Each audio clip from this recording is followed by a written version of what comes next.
Good Christ. How you guys doing? You alright? Good. I'm Jake Duthie, bipolar, bilingual, bicyclist. Yeah, just think how much faster the crazy can come at you on wheels. But I've been having some trouble with my bipolar recently. I had a manic phase while I was job hunting. And I don't know if any of you guys ever had mania, but not really conducive to an interview environment. Like, I got asked the classic question, like, where do you see yourself in 5 years' time? And my manic brain was like, answer honestly. Honestly? In 5 years' time, you know, I want to be what anyone else wants to be, you know? I just want to be some form of woodland imp.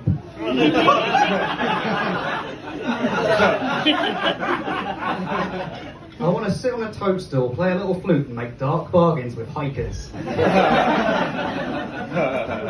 can show you through the forest in exchange for the soul of your firstborn. And that's the point where the interviewers generally start mashing a little panic button under the desk. So yeah, the job hunt's going well, guys. No, the reason I'm job hunting though is because I had a breakdown that took me out of work for an entire year, right? And I'm really struggling to talk to people about it. Like, I think people don't really get what I mean by breakdowns. I mean, when I say breakdown, I mean I was so depressed I completely shut down, I couldn't function. When people hear breakdown, they think, oh, like that bake-off contestant who threw his baked Alaska in the bin. You'll be alright, little scamp, go on. Well, one of my friends honestly said to me, you know what, Jake, I'm really jealous of your year off. Yeah, like I've been on a gap year or something. Like, mate, I wasn't finding myself. I spent most of that year in bed, quietly trembling and watching anime. I wouldn't recommend it. I love anime. Yeah. We got any anime fans in? Holy shit, all 10 of us are in, god damn it. See you nerds at Comic-Con. If you don't watch anime though, I would recommend it because it's got things that other media just doesn't offer you, you know, like the fun kind of cultural appropriation. Because I think we can all agree, white people appropriating other people's culture is not good, cringe. However, other people appropriating white people culture, sign me up because that shit is hilarious. Like, you guys have not lived until you've heard a white people name constructed by someone who has never left Japan. It's like, even when they're correct names, and they aren't always, they can just sound a bit off. Like, so to give you an example, in one of my favourite shows, two of the main villains, right, are the devious King Rod and remorseless serial killer Kenny the Ripper. And you are not going to get that in a Marvel movie, are you? Like, Thor's not going to rock up like, guys, quick! We've got to stop these dastardly evildoers. Kenneth and Rodney.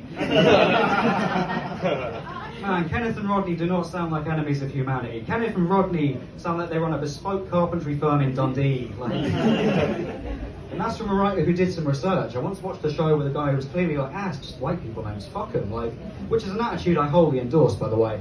But there was like a kind of 1920s wise guy New York street urchin character, right? Do you want to know what this guy was called? Your enthusiasm is deafening. Do you want to know what this guy was called? Yes! His name was Jacuzzi Splot. That is not a people name. That is a kind of mildew, surely. Oh God, this is the worst case of Jacuzzi Splot I've ever seen. I'm afraid the only option is to burn your hot tub. Like. But no, I think a lot of people are turned off anime though, because they think it's like weird and horny. And those are valid points, but I will remind you that the greatest playwright this country ever produced once wrote a story in which a fairy princess falls wildly in love with a donkey man. You telling me if Shakespeare was alive today, he wouldn't be on Tumblr writing the most fucked up fanfiction you've ever read. Like, humans have been a bunch of nasty little freaks since our inception as a species, and like, I was proven right in this recently, right? So I don't know if you guys heard, a manuscript was unearthed that contains medieval stand-up comedy, right? Yeah, and I was dubious, but it turns out some of these jokes are genuinely timeless. So I'll give you a couple of examples if I may. This is a pose that was popular in the 14th century. Doth any fellows gathered here use it? The axe? Oh, verily, I do receive at least 30 dick etchings a day.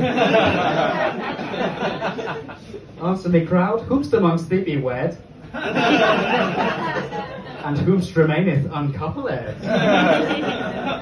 Mark, for doth not the latter group respond with far greater merriment?